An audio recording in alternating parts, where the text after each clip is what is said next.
A mí es un honor estar el día de aquí con el doctor Carlos Ordóñez, maestro de maestro, un cirujano de trauma reconocido a nivel nacional y a nivel mundial. En el 2022 recibió el premio Rao y Baturi, concedido por la Sociedad Panamericana de Trauma a uno de los mejores cirujanos por su liderazgo, por su trabajo social académico y por su contribución a la cirugía de trauma. Profesor, muchas gracias por permitirme este espacio y que compartamos este conocimiento a todos nuestros seguidores. Entonces, el día de hoy vamos a hablar de RIBOA, ¿sí? Entonces, comenzamos con la pregunta más básica. ¿Qué es el RIBOA? Bueno, Sergio, el RIBOA es un catéter para clampear la aorta de una forma endovascular.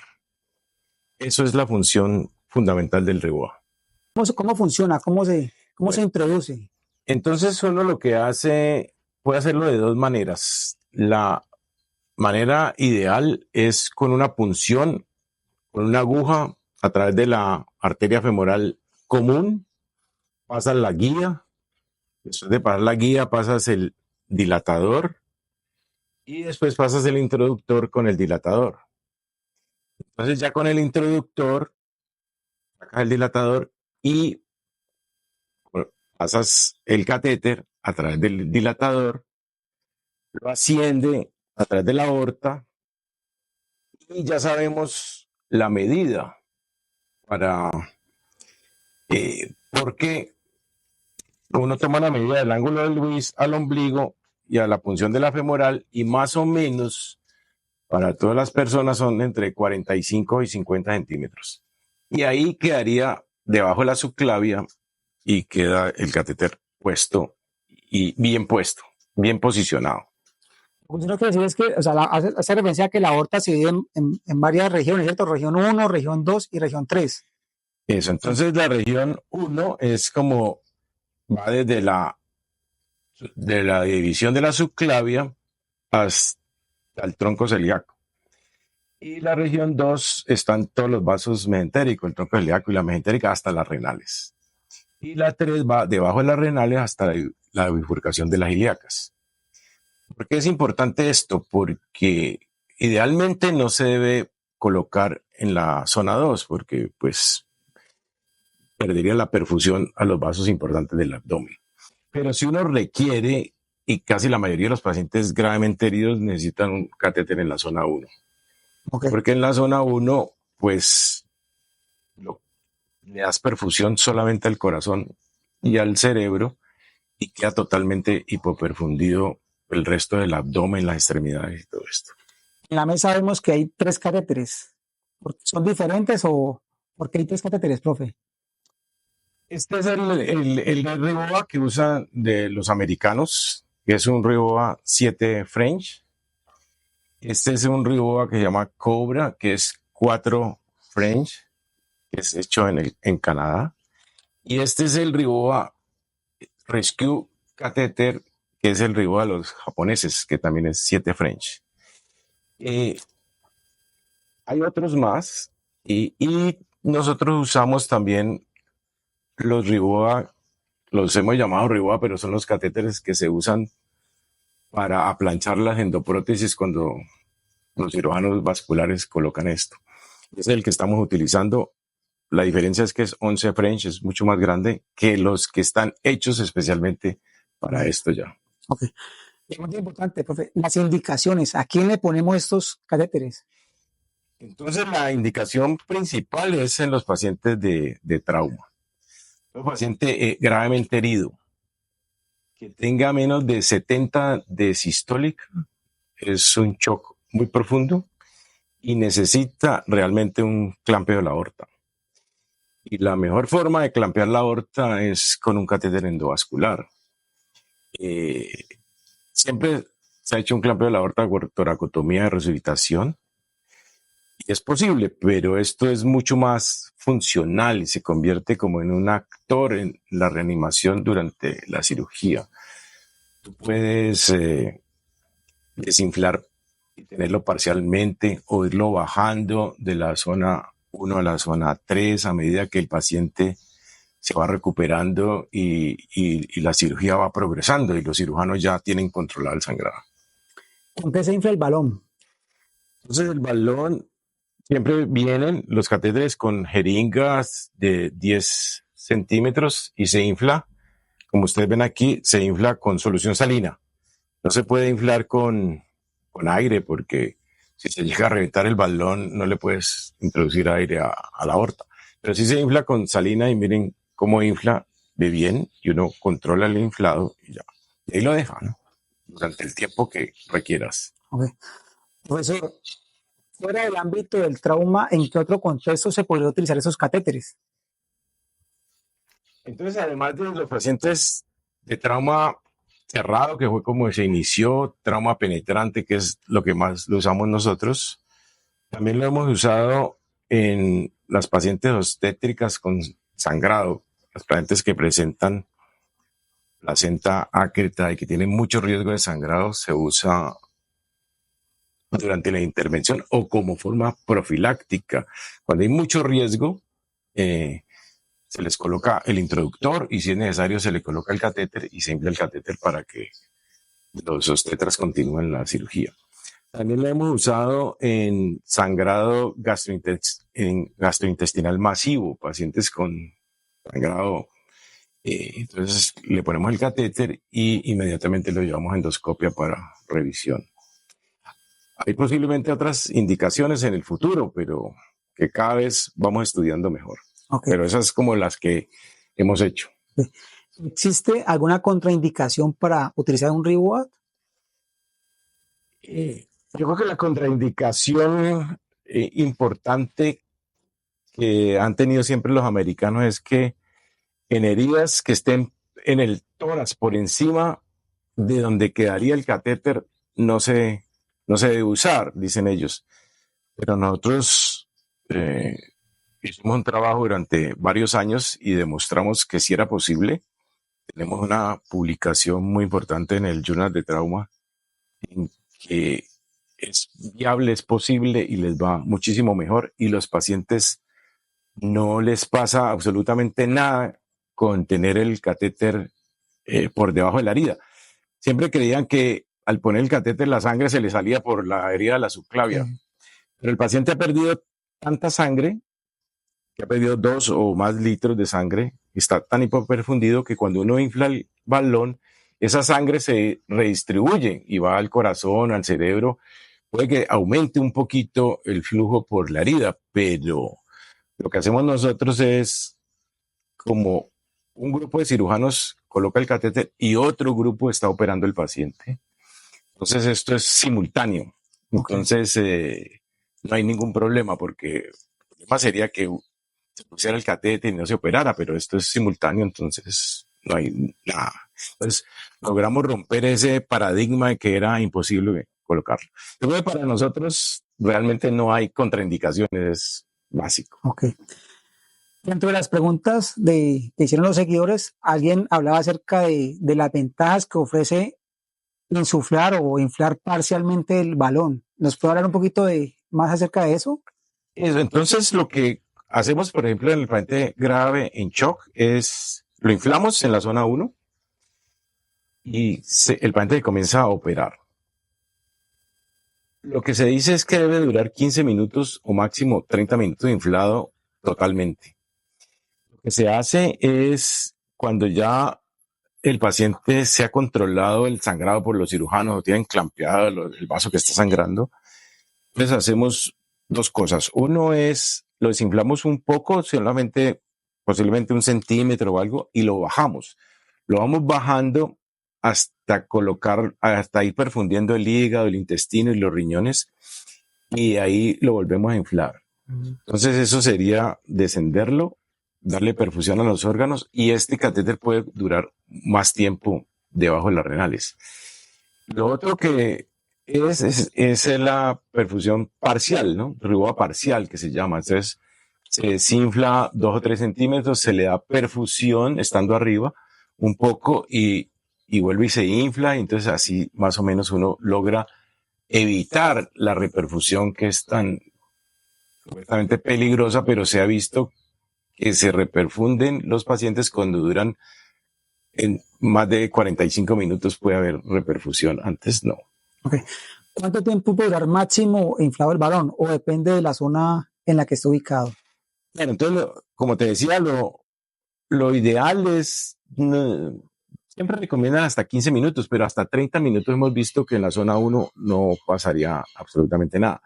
Ya cuando lo bajes a la zona 3, debajo de las renales, puede durar otros 30 minutos si se necesita, mientras se acaba de completar la reanimación, el anestesiólogo ya tiene toda la sangre y uno ve que el paciente, a medida que va desinflando el balón, no hace hipotensión súbita, sino que uno va logrando la perfusión, entonces es manejable. Entonces esto es mucho más manejable que una toracotomía y una pinza, que eso no es posible.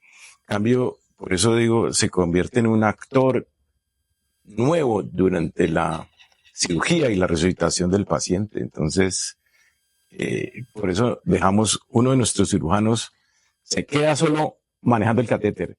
Entonces él lo baja, lo infla, depende del monitor y se comunica con el anestesiólogo y con los cirujanos cómo va la evolución del paciente. Y en una hora ya tenemos todo resuelto, pero los cirujanos operan relajados, sin sangrado, porque se prepara totalmente Sí. el flujo, ¿no?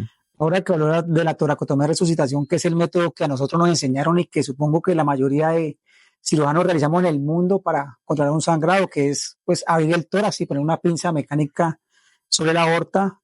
¿Qué beneficios tiene este, este aparato o este dispositivo frente a la toracotomía? ¿Por qué es mejor? Y, pues, sí, la toracotomía siempre se ha hecho y se ha recurrido a la toracotomía con el clampeo de la aorta. El problema es que estos pacientes están tan graves y tienen tantas heridas y pierden tanta sangre que van a hacer coagulopatía posteriormente. Y hemos visto que a veces es capaz de controlar uno heridas muy graves de la aorta y todo, y el paciente termina muriéndose prácticamente es por la herida de la toracotomía, por la herida que le causó uno con el bisturí, los músculos sangrando. Es impresionante cómo pueden sangrar y no es capaz uno de corregir esto. En cambio, esto es una punción en la arteria femoral. Y si hay que hacerlo semiabierto, pues usted va y sutura a la arteria femoral como cualquier herida. Es bien hecha, unos puntos.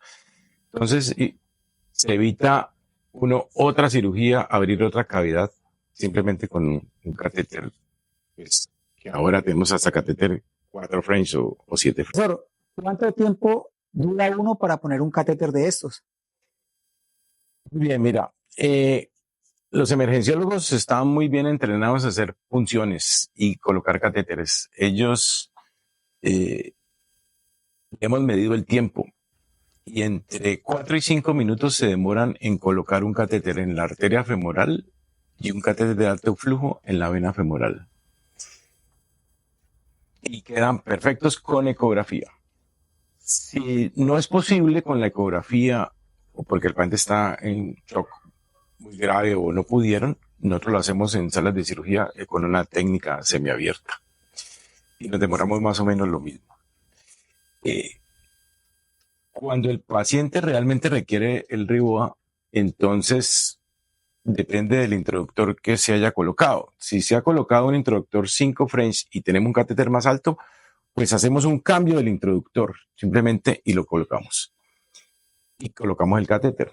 Si el introductor es el preciso para el catéter, pues rápidamente se coloca. Y esto se puede demorar 2 minutos. O sea que realmente se puso un catéter, un introductor profiláctico. Y cuando requerimos poner el balón, lo podemos hacer en 2 minutos, ya está puesto. O sea que eso es muy rápido. En general, digamos 3 a 5 minutos. Eso. Y hasta igual de rápido o más rápido que hacer una toracotomía de resucitación, si es que lo vemos de esa manera. Ok. Otra pregunta que nos hicieron fue las complicaciones. ¿Qué complicaciones han visto ustedes? Eso es muy importante porque pudimos medirla y tuvimos una publicación con respecto a eso. Comparamos cuando usamos catéteres 11 French con esos introductores más grandes y estos con 7 French. Y definitivamente si el introductor y el catéter es más grande, hay más lesión de la arteria femoral. Entonces, lo que hay que tener es mucho cuidado con eso, ¿no? Al sacar el catéter, reparar muy bien la arteria femoral y se evitan las complicaciones, pero sí puede haber daño de la arteria. Otras complicaciones es trombosis de la arteria. Entonces hay que estar seguro si tiene buen reflujo, y si no hay que heparinizarla o colocarle un Fogart y lo que sea para evitar eso. Y la otra complicación es que hemos visto es si el catéter se queda inflado más de una hora, que fue lo que nos pasó en los primeros casos, o un sangrado gastrointestinal o isquemia del colon, ¿no? Pero esto se evita ya haciendo lo que vimos anteriormente, el REGOA parcial, Sí. todo esto se evita esas complicaciones. Esas fueron al principio, cuando estábamos conociendo cómo se iba haciendo. Sí, hemos investigado que ustedes son uno de los grupos, o es el único grupo que más ha colocado catéteres REGOA en el país. ¿Hay publicaciones de ustedes, hay trabajos escritos acerca de eso? Sí, nosotros comenzamos a estudiarlo realmente desde el 2012, comenzamos a estudiar, hicimos varias pruebas, hicimos ensayos en los cadáveres, aprendimos, ¿no? Nosotros mismos a hacerlo. Y realmente comenzamos en el 2016. Sí, tenemos varios artículos, publicaciones en inglés, en las revistas más importantes de trauma y en español. Tenemos varias publicaciones mostrando cómo se coloca, cómo nos ha ido con los pacientes, los que están con heridas en el tórax, una serie de publicaciones muy importantes que son recomendables que la lean, porque muchos pacientes con trauma penetrante, que en el mundo no hay tanta experiencia de colocar el REGOA en trauma penetrante, que nosotros sí la tenemos, ¿no? Cuando hicimos la convocatoria de las preguntas acerca de este tema, vimos mucha inquietud por todos los cirujanos. Digamos que este es un tema que genera mucho interés. La pregunta es, ¿por qué están tan poco familiarizados el resto de cirujanos? ¿Por qué esta técnica casi no la hacen en los demás centros? Sí, ha habido dificultad y ha habido mucha discusión y mucha pelea, ¿no? De si realmente funciona o no funciona el catéter, si es mejor seguir haciendo toracotomías o qué. Lo que hemos visto nosotros es que lo estamos usando de una manera como anticiparnos a la situación. Si un paciente, como te decía al principio, gravemente herido y la presión sistólica está en 70, el paciente realmente le faltan pocos minutos para morirse, como les digo yo a los residentes, faltan minutos. Entonces hay que adelantarse y no esperar a que el paciente haga paro para hacer una toracotomía y clampear la aorta. Entonces, lo que hacemos nosotros es eso, es como ya le hemos puesto el introductor, entonces, ok, a estos pacientes, si les colocamos el catéter cuando la sistólica está en 70, hemos invertido la curva de la mortalidad. Si usted clampea la aorta en paro y resucita al paciente, la probabilidad de sobrevivir es del 10%. Si le coloca un catéter con sistólica alrededor de 70, la probabilidad de sobrevivir es del 70-75%. Y sabemos que eso le va a pasar. Entonces lo que estamos es adelantándonos a la situación. Si nosotros nos adelantamos a la situación, vamos ganando la pelea. Lo que pasa es que a veces no se ha entendido este concepto como fisiológico de ser más preventivo al choque y al paro. En uno de nuestros estudios mostramos eso, ¿no? Muchas gracias a todos. Creo que ya terminamos las preguntas del REGOA. Si tienen alguna duda o alguna pregunta, las pueden hacer en los comentarios y trataremos de responderle. Y nuevamente, profesor, muchas gracias por abrirnos este espacio y muchas gracias a todos ustedes. Muchas gracias, Sergio, por la invitación. Gracias.